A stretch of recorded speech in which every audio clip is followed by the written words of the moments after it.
Hello and welcome. You're probably here because you're also interested in doing something about joining up teacher wellbeing and professional development. The general philosophy here is that just like with our learners, when we feel well, we are more likely to teach and learn well. In other words, well teachers teach well. So let's get started. In this episode, I'm going to be sharing 3 ways to maximise the lessons you can learn from your teaching or facilitation practice without asking anyone else to help. I'm going to start this episode sharing an interaction that I had with a teacher at the end of a workshop that I delivered recently. So, as is usual for teachers and facilitators, I was the last out of the room. And as I wrapped up that workshop, I moved to the area where teachers were eating, and I joined at the tail end, so everybody was already seated and I tagged on to a table. I always enjoy these moments at the end of a workshop because you get to really listen in and hear about the experience that teachers have had. And at this table, we were talking about the workshop, we were talking about the good parts, and also about the areas that they wanted more of or less of. And then one teacher who had been quietly listening, she looked at me and said, "I see you doing good workshops. I see other people doing really good workshops as well. But what about when they weren't good? I always wonder about that. I really want to know when you delivered a bad workshop. Can you tell me about it?" And this was such a profound question and moment, and I don't know if that teacher realizes that she sowed a seed that would eventually grow into this series. And after she asked me that question, I started jotting down the experiences and things that had gone wrong over the years or had been really bad in my facilitation journey to date. So I'm going to be sharing them with you here. But before we start diving into my facilitation hall of shame, I'm going to share with you 3 things that have really helped me in being able to do this, to help share these ideas. Because if I hadn't been doing these 3 things, I don't think that this series would be possible, and I don't really think I would have developed my facilitation and teaching skills all that much. Here they are. The first is document. The second is share. And the third is notice nudges. So let's dive into each of those one by one. Firstly, document. I have been proactively reflecting on and drawing lessons from workshops for a pretty long time now, ever since I got very serious about developing my skills as a facilitator. I started to get serious about noticing details, reflecting on workshops, and any lessons that I delivered. This is actually really hard to do at the end of a lesson when all you want to do is curl up on a cozy chair and be left alone most of the time. I don't know about you, sometimes I feel like that. And so having a structure in place and a way to document what went well and what didn't at the end of a lesson is really one of the best things that I have ever done for my facilitation and teaching practice.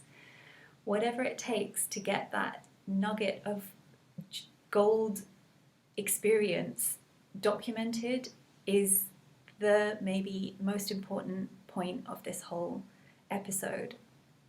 There are different ways you can do it. There are ways to record by a voice note. You can send yourself a WhatsApp message. I've done all of these. I've written by hand on sticky notes some things.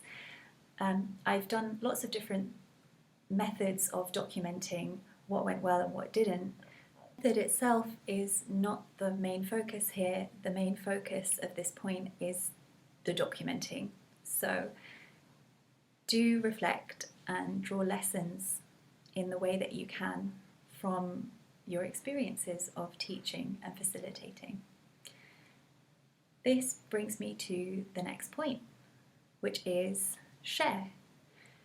So when you share the things that you've learned, whether publicly or in a smaller group or with a mentor or somebody you work with, you get much more concrete about how you're going to be communicating what you've learned, and that forces you to think through what you've learned and what went well or what didn't.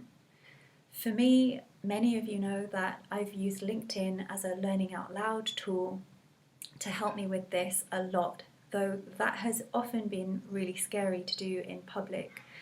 So a less scary way might be to share it with a mentor or teacher buddy, or even a professional group you're part of. Or if you're listening to this and you're a founding member of Well Teachers in the community membership, the private space that we now have, you can share your work privately there and get feedback and get motivation. Crucially, it's some cheerleading never goes amiss with things that you've learned and things that you've been reflecting on. So especially true for you if you need help getting picked back up after a hard knock, which sometimes the worst lessons or workshops can be devastating and debilitating for your teaching practice. So the sharing of what you learned is a really vital part of becoming a better teacher or facilitator.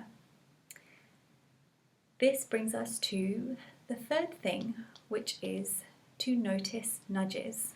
So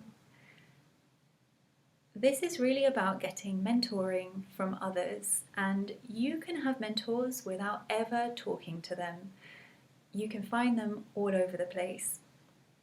You don't necessarily need to know them, especially if they're professionals and teachers who are sharing their processes and their learning in a public way or on a public platform like LinkedIn or anywhere else where someone is showing up and sharing the things that they're working through.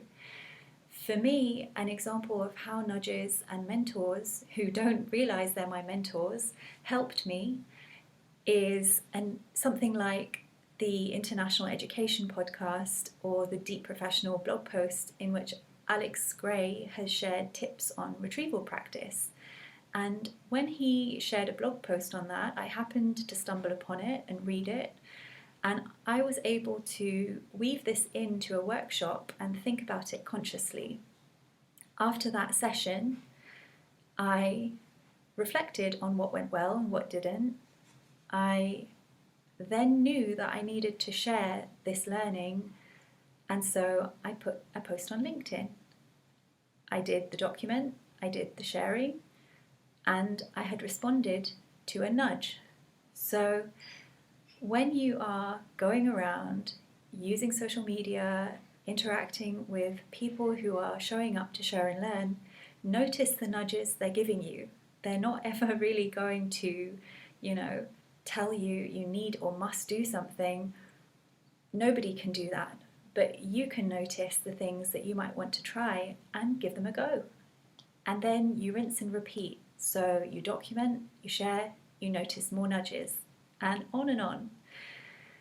And so obviously there are lots more ways that you can reflect and get better at improving teaching and facilitation, but I really like these three as a very accessible, independent way to start improving your teaching or facilitation practice that don't really rely too heavily on seeking or eliciting other people's involvement, which is also a drawback and holds you back from actually doing the work involved with developing professionally and personally too. But in this theme at the moment, we're talking about the professional aspect more. So let's summarize. The first tip was document. So proactively remember what went well, what didn't, and jot it down. Even one thing is so good. It's so much better than nothing. The second is to share. So share with others who are on a similar skill development journey. And the third is to notice nudges and take heed of them from your mentors, whether you know them or not. So to finish, I will share a final idea that always inspires me to continuously learn when I'm teaching. Anyone who has worked with me knows that for years the quote at the bottom of my signature reads, "When one teaches, two learn." This is my all-time favourite quote about professional development. If you've been in a workshop with me, I probably shared it at some point. If I didn't, I probably will in a future workshop, because I feel it always reminds us that whatever we are engaged in teaching, we also must recognize that we have so much to learn while we're doing the teaching.